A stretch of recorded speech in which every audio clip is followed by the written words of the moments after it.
Okay, I would first like to say thank you to everyone participating in this conference with the topic of Canada's international assistance priorities. The most crucial issue that the Canadian government should have a major focus on is climate crisis. The climate crisis goes beyond a concern for nature and the limiting of the world's natural resources, is drastically affecting every country in ways which have previously not been considered. For example, we have seen more frequent and severe droughts, cyclones, and flooding due to climate change. Here we see a specific state in East Africa. This image was taken in 2020, in which natural disasters have ruined homes and communities. This is a clear outcome of the climate crisis. The United Nations Sustainable Development Goal 13, take urgent action to combat climate change and its impacts, is a major international assistance goal, one that is within its own crisis itself, a crisis of potential failure. There is concern amongst the international community, such as the Intergovernmental Panel on Climate Crisis, that rapid, unprecedented changes in all aspects of society would be required to reach some environmental goals already set out by our international community. For example, the 2016 Paris Climate Accord goal of 1.5 degrees Celsius as the world's official goal for how much we will let the planet warm is a topic of concern. Is current action enough? Many in the international community don't think so. So why focus on the climate crisis now? We are in the middle of an international pandemic. Unfortunately, pandemics of zoonotic or animal origin, such as COVID-19, can also be linked to environmental degradation and climate change. Should the climate crisis be ignored, the crisis caused by environmental degradation could become overwhelming and numerous, only to increase without drastic action. So how does this fit into Global Affairs Canada mandate? Canada heavily supports the Sustainable Development Goals set out by the United Nations, specifically following the 2030 Agenda on Sustainable Development. The issue of the climate crisis fits into Sustainable Development Goal 13, climate action, and is thus one of the Global Affairs Canada's focus when acting on international assistance. Global Affairs Canada works within the bounds and alongside actors such as the Federal Sustainable Development Strategy and Environment and Climate Change Canada. Canada, therefore, helps on the international scale towards environment change through assistance programs as an environment leader. As of winter 2020, Canada was engaged in 116 international environment agreements. In 2020, Canada was the 8th largest donor country among the members of the Development Assistance Committee. There is a clear Canadian focus in the current mandate for environmental assistance. However, Canada's climate finance budget has remained static since its Paris Agreement commitment.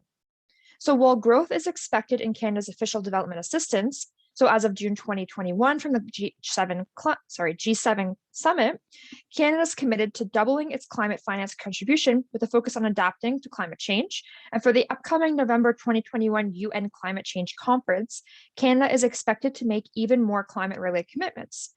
So what we are seeing here is commitments to increased environmental assistance, but commitments are all it is.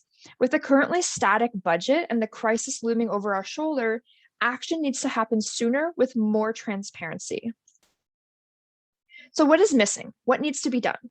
Canada, specifically Global Affairs Canada, has a very strong focus on empowering women and girls through their feminist international assistance policies.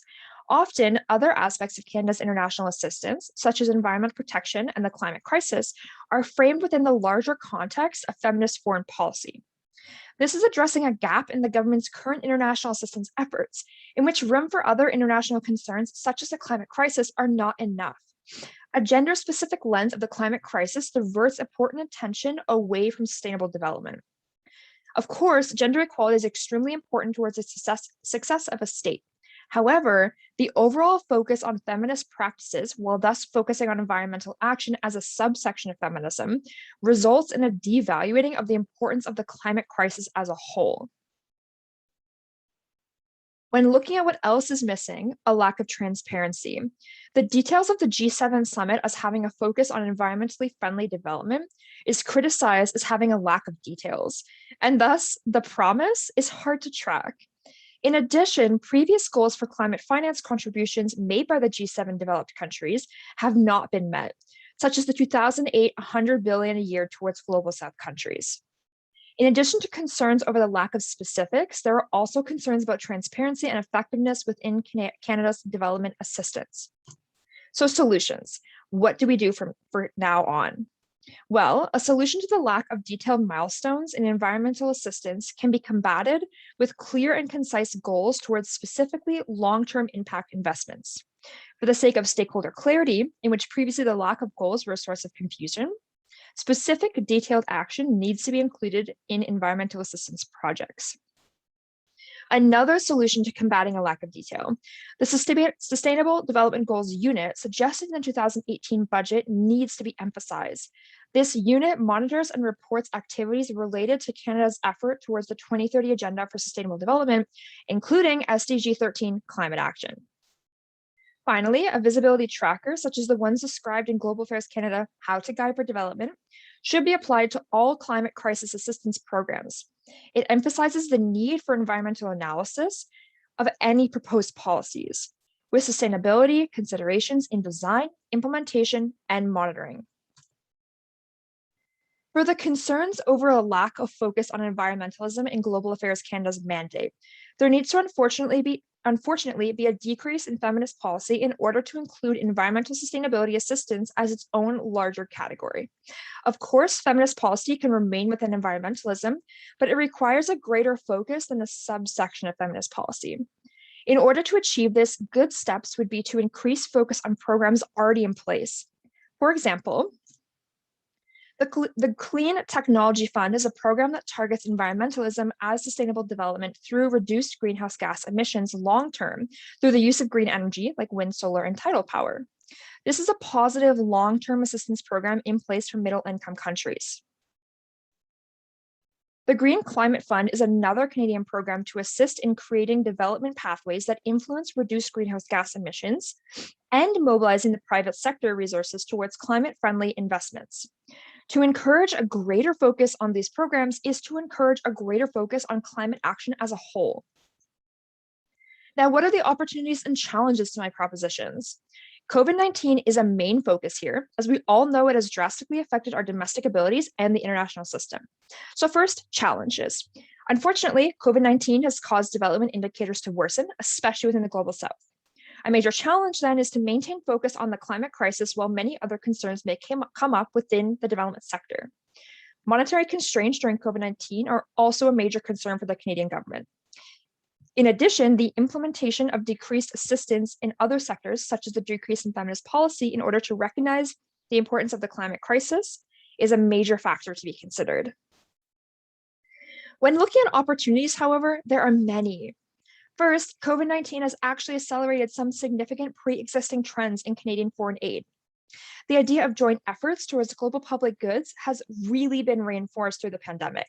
So for example, as opposed to the global north, global south relationships in which the global north takes natural goods from the south, it has a focus instead on public goods as a whole.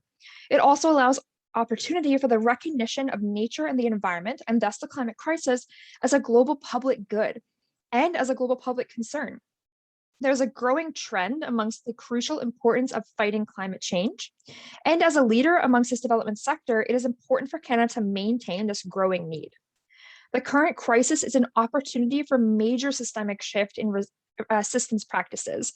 Through the rebuilding of economies and societies after the pandemic, there is a clear opportunity for focusing on what the UN Secretary General calls green transition. So to conclude, although we are facing challenges in this greater focus towards climate action, there is a massive opportunity and call for Canadian development assistance to focus on the climate crisis. Thank you so much for listening.